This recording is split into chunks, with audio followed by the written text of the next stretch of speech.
जय श्री हरि। तुमेव माता च पिता तुमेव बंधु च सखा तुमेव विद्या द्रविणं तुमेव सर्वमं देव वसुदेव सुतं देवं कंस चाणूरमर्दनं देवकी परमानंदं कृष्णं वंदे जगद्गुरुं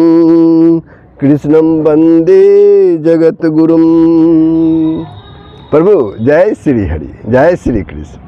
आप सबों ने इसके पूर्व श्रीमद् भगवत गीता के श्लोक 19 से 22 तक का यानी 8वां अध्याय के श्लोक 19 से 22 तक का श्रवण किया था, जिसमें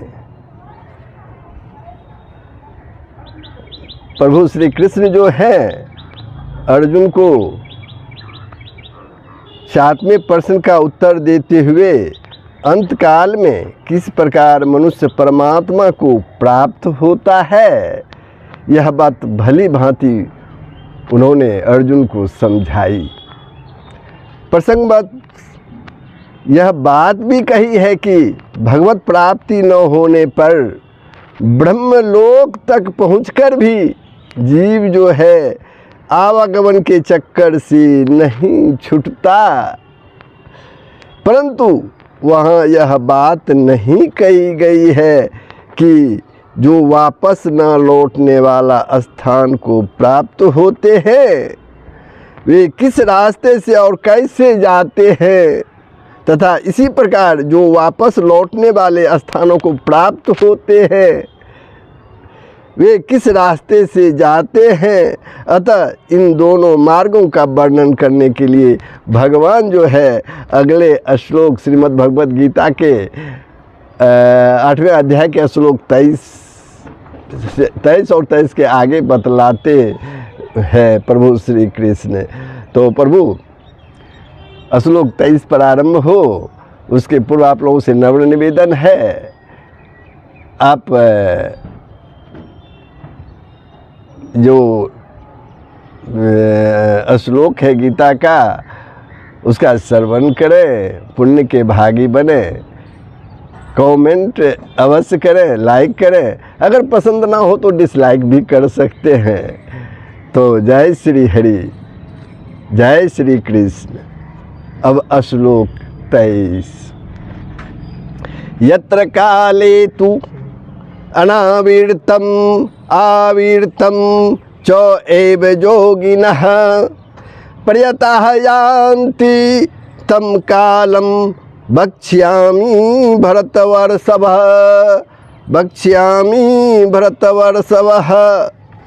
प्रभु श्री कृष्ण कहते हैं, हे अर्जुन, जिस काल में शरीर त्याग कर, जिस समय में शरीर त्याग कर, जिस काल में इस शरीर को त्याग कर गए वे योगी जन तो वापस न लौटने वाली गति को, और जिस काल में गए हुए वापस लौटने वाली गति को ही प्राप्त होते हैं, उस काल को अर्थात दोनों मार्गों को मैं कहूँगा, उसके बारे में बतलाऊँगा आगे जो है श्लोकों में। अब यहाँ एक शब्द आता है, काल शब्द जो है किसका वाचक है। यहाँ काल का प्रयोग किया है, जिस काल में योगी लोग जाते हैं अंत काल में, उस काल जो है किसका वाचक है। तो ध्यानपूर्वक सुनिए, यहाँ काल शब्द उस मार्ग का वाचक है जिसमें कालाभिमानी भिन्न भिन्न देवताओं का अपनी अपनी सीमा तक अधिकार है। तो एक और प्रश्न उठता है, अगर काल को समय मान लिया जाए तो क्या हानि है। तो प्रभु कहते हैं 26वें श्लोक में इसी को शुक्ल और कृष्ण दो प्रकार के गति के नाम से और 27वें श्लोक में श्रीति के नाम से कहा है।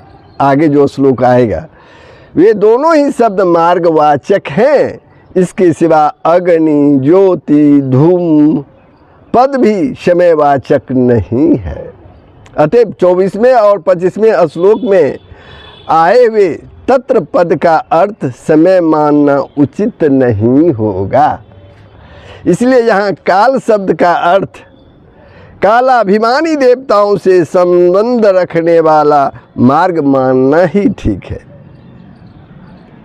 यदि यही बात है, एक प्रश्न और उठ जाता है इस पर, यदि यही बात है तो संसार में लोग दिन, शुक्ल पक्ष और उत्तरायण के समय मरना अच्छा क्यों समझते हैं? यही बात है तो संसार में लोग जो है दिन, शुक्ल पक्ष और उत्तरायण के समय मरना अच्छा क्यों समझते हैं? उसका प्रभु जवाब देते हैं, लोगों को समझना भी एक प्रकार से ठीक ही है। लोग अगर ऐसा समझते हैं तो वो भी एक प्रकार से ठीक ही है, क्योंकि उस समय उस कालाभिमानी देवताओं के साथ तत्काल संबंध हो जाता है। अतः उस समय मरने वाला योगी गंतव्य स्थान तक शीघ्र यानी बहुत जल्द और आसानी से वहाँ पहुँच जाता है, सुगमता से वहाँ पहुँच जाता है। पर इससे यह नहीं समझ लेना चाहिए कि रात्रि के समय मरने वाला तथा कृष्ण पक्ष तथा दक्षिणायन के 6 महीनों में मरने वाला आर्ची मार्ग से नहीं जाता, बल्कि यह समझना चाहिए कि चाहे जिस समय मरने पर भी वह जिस मार्ग से जाने का अधिकारी होगा वह उसी मार्ग से जाएगा। इतनी बात अवश्य है कि यदि अर्ची मार्ग का अधिकारी रात्रि में मरेगा तो उसका दिन के अभिमानी देवता के साथ संबंध दिन के उदय होने पर ही होगा। इसी बीच के समय में वह अग्नि के अभिमानी देवता के अधिकार में रहेगा। यदि कृष्ण पक्ष में मरेगा तो उसका शुक्ल पक्षाभिमानी देवता से संबंध शुक्ल पक्ष आने पर ही होगा।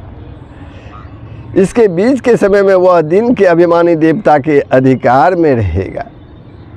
इसी तरह यदि दक्षिणायन में मरेगा, यदि वह दक्षिणायन में मरेगा तो उसका उत्तरायणाभिमानी देवता के संबंध उत्तरायण का समय आने पर ही होगा उसका संबंध। इसके बीच समय में वह शुक्ल पक्ष अभिमानी देवता के अधिकार में रहेगा। इसी प्रकार दक्षिणायन मार्ग के अधिकारी के विषय में भी समझ लेना चाहिए। पूर्व श्लोक में जिन 2 मार्गों का वर्णन करने की प्रतिज्ञा की गई, उनमें से जिस मार्ग से गए हुए साधक वापस नहीं लौटते उसका वर्णन पहले किया जाता है। श्लोक 24 में अग्नि ज्योति अह शुक्ल सन्मास उत्तरायणम तत्र प्रयाता गच्छन्ति ब्रह्मविद जनाः। प्रभु कहते हैं, जिस मार्ग में ज्योतिर्मय अग्नि अभिमानी देवता है, जिस मार्ग में ज्योतिर्मय अग्नि अभिमानी देवता है, दिन का अभिमानी देवता है, शुक्ल पक्ष का अभिमानी देवता है और उत्तरायण के 6 महीनों का अभिमानी देवता है, उस मार्ग में मरकर गए हुए ब्रह्मवेता योगी जन उपयुक्त देवताओं द्वारा क्रम से ले जाकर ब्रह्म को प्राप्त होते हैं। उन देवताओं द्वारा क्रम से ले जाए जाते हैं और वहाँ जाकर वो ब्रह्म को प्राप्त करते हैं, वो ब्रह्म को प्राप्त करते हैं, ब्रह्मत्व प्राप्त कर लेते हैं।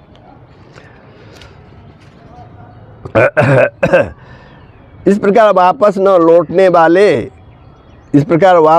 लौटने वालों के मार्ग का वर्णन करके अब जिस मार्ग से गए हुए साधक वापस लौटते हैं उसका वर्णन किया जाता है श्लोक 25 में। धूमो रात्रि तथा कृष्णः सन्मासा दक्षिणायनम तत्र चंद्रमसम ज्योति योगी प्राप्य निर्वर्तते।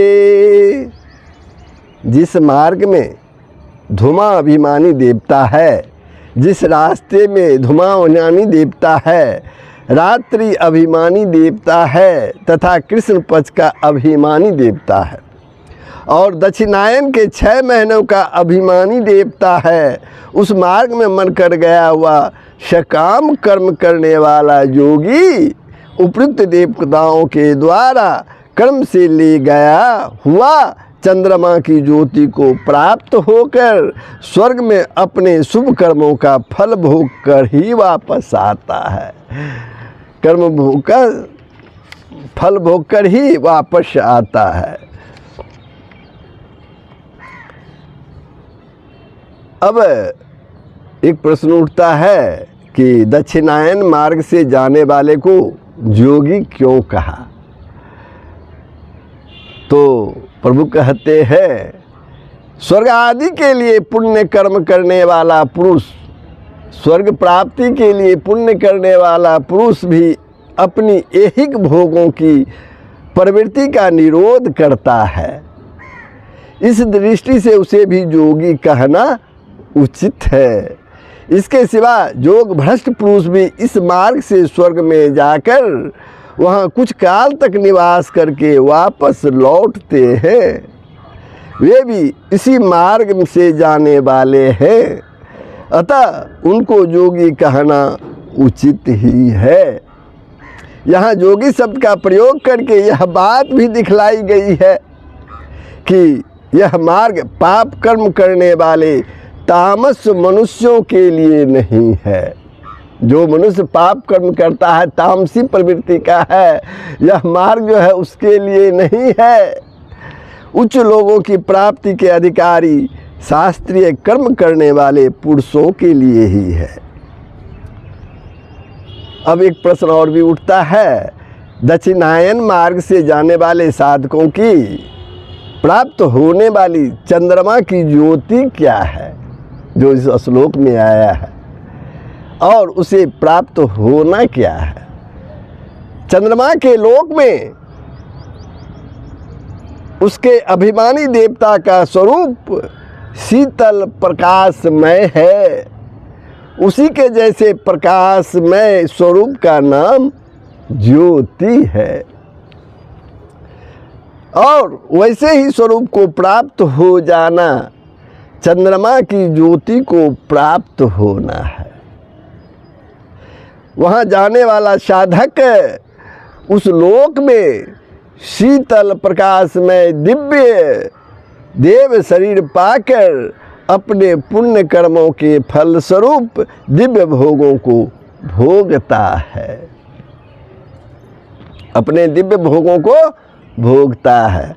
इस प्रकार उत्तरायण और दक्षिणायन दोनों मार्गों का वर्णन करके अब उन दोनों को सनातन मार्ग बतलाकर इस विषय का प्रभु श्री कृष्ण उपसंहार करते हैं। प्रभु श्री कृष्ण जो है उपसंहार करते हैं। शुक्ल कृष्णे गति ही एते जगतः शाश्वतः मतः एक याति अनावृतम अनन्या वर्तते पुनः। क्योंकि जगत के ये 2 प्रकार के शुक्ल और कृष्ण अर्थात देवयान और पितृयान मार्ग सनातन माने गए हैं। कौन मार्ग? देवयान और पितृयान मार्ग जो है सनातन माने गए हैं। इनमें एक के द्वारा गया हुआ जिससे वापस नहीं लौटना पड़ता उस परम गति को प्राप्त होता है और दूसरे के द्वारा गया हुआ फिर वापस आता है, अर्थात जन्म मृत्यु को वह प्राप्त होता है। अब इन मार्गों के शुक्ल और कृष्ण नाम रखने का क्या अभिप्राय है, क्या भाव है? परमेश्वर के परम धाम में, प्रभु के परम धाम में जाने का जो मार्ग है, जो रास्ता है, वह प्रकाश में दिव्य है। उसके अधिष्ठात्रित देवता भी सब जो भी देवता हैं उसके अधिष्ठित, वे सब प्रकाशमय हैं और उसमें गमन करने वालों के अंतःकरण में भी सदा ही ज्ञान का प्रकाश रहता है। इसलिए इस मार्ग का नाम शुक्ल रखा गया है। और जो ब्रह्मा के लोक तक समस्त देवलोकों में जाने का मार्ग है, जाने का रास्ता है, वह शुक्ल मार्ग की अपेक्षा अंधकार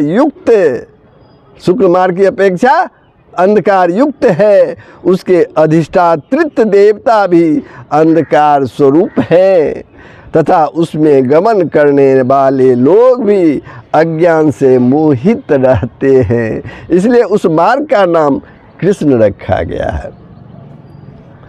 अब इन दोनों मार्गों को जानने वाले योगी की प्रशंसा करके अर्जुन को योगी बनने के लिए प्रभु श्री कृष्ण कहते हैं। दोनों मार्ग का प्रशंसा करके उस मार्ग से जाने वाले, दोनों मार्गों से जाने वाले योगी की प्रशंसा करते हुए अर्जुन को प्रभु श्री कृष्ण जो है योगी बनने के लिए कहते हैं। अगले श्लोक 27 में, नैते श्रीति पार्थ जानन्य योगी मुहर्ति कश्चन तस्मात् वर्षेषु कालेषु योग युक्तो भवार्जुन। प्रभु श्री कृष्ण कहते हैं, हे पार्थ, इस प्रकार इन दोनों मार्गों को, दोनों रास्तों को तत्व से जानकर कोई भी योगी मोहित नहीं होता। इस कारण हे अर्जुन, तू सब काल में समबुद्धि रूप योग से युक्त हो। प्रभु श्री कृष्ण कहते हैं अर्जुन के कि हे अर्जुन, तू सब काल में समबुद्धि रूप योग से युक्त हो, अर्थात निरंतर मेरी प्राप्ति के लिए साधन करने वाला हो। लगातार मेरी प्राप्ति के लिए साधन करने वाला हो।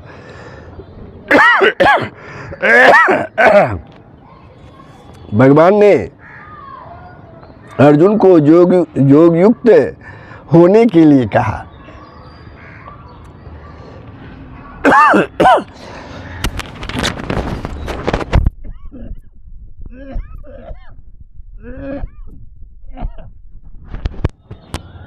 क्षमा कीजिएगा। भगवान ने अर्जुन को योग युक्त होने के लिए कहा।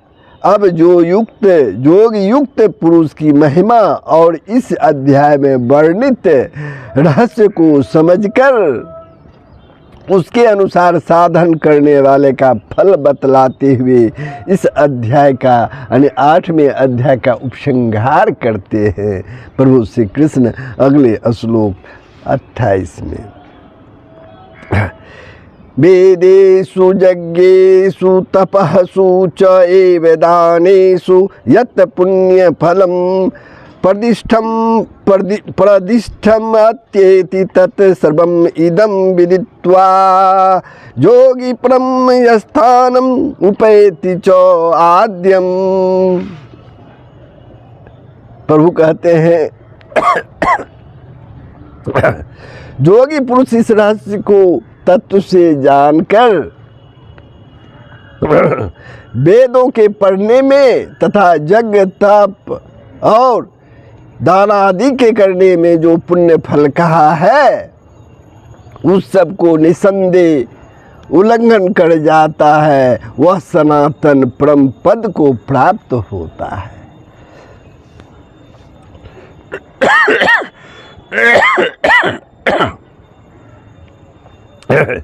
अब प्रश्न उठता है, यहाँ वेद, जग, तप और दान, ये शब्द जो है किनके वाचक हैं? उनका पुण्य फल क्या है और उसे उल्लंघन करना क्या है? यहाँ वेद शब्द अंगों सहित चारों वेदों का और उनके अनुकूल समस्त शास्त्रों का, जग शास्त्र विहित पूजन हवन आदि सब प्रकार के जगों का, तप व्रत उपवास इंद्रिय संयम स्वधर्म पालन आदि सभी प्रकार के शास्त्र विहित तपों का, और दान अन्नदान विद्यादान क्षेत्रदान आदि सब प्रकार के शास्त्र विहित दान एवं परोपकार का वाचक है। श्रद्धा भक्ति पूर्वक सकाम भाव से वेद शास्त्रों का स्वाध्याय तथा जग दान और तप आदि शुभ कर्मों का अनुष्ठान करने से जो पुण्य जमा होता है, जो पुण्य संचय होता है, उस पुण्य का जो ब्रह्मलोक पर्यंत भिन्न भिन्न देवलोकों की और वहाँ के भोगों की प्राप्ति रूप फल वेद शास्त्र में बतलाया गया है, वही पुण्य फल है। एवं जो उन सब लोकों को और उनके भोगों को क्षण भंगुर तथा अनित्य समझकर उसमें आसक्त न होना और उनसे सर्वथा उपरत जाना है, यही उनको उल्लंघन कर जाना है, यही उनको उल्लंघन कर जाना है।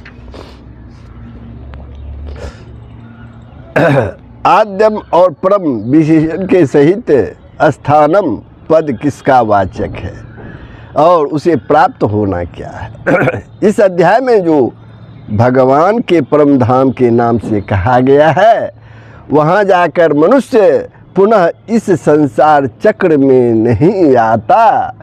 मनुष्य जो है वहाँ जाकर पुनः इस संसार चक्र में नहीं आता, जो सबका आदि सबसे परे और श्रेष्ठ है। इसी का वाचक यहाँ परम और आदम विशेषण के सहित स्थानम पद है। उसे तत्व से जानकर उसमें चले जाना ही उसे प्राप्त हो जाना। इसी को परम गति की प्राप्ति, दिव्य पुरुष की प्राप्ति, परम पद की प्राप्ति और भगवत भाव की प्राप्ति भी कहते हैं। तो प्रभु इस तरह श्लोक 28 यानी 8वां अध्याय श्रीमद् भगवत गीता का 8वां अध्याय श्लोक 28 के रूप में समाप्त होता है। ये प्रसंग आप लोगों को कैसा लगा कमेंट के माध्यम से अवश्य बताएंगे, शेयर करेंगे, लाइक करेंगे। अगर पसंद न हो तो डिसलाइक भी कर देंगे। जय श्री हरि, जय श्री कृष्ण। सबका कल्याण हो, पूरे विश्व का कल्याण हो।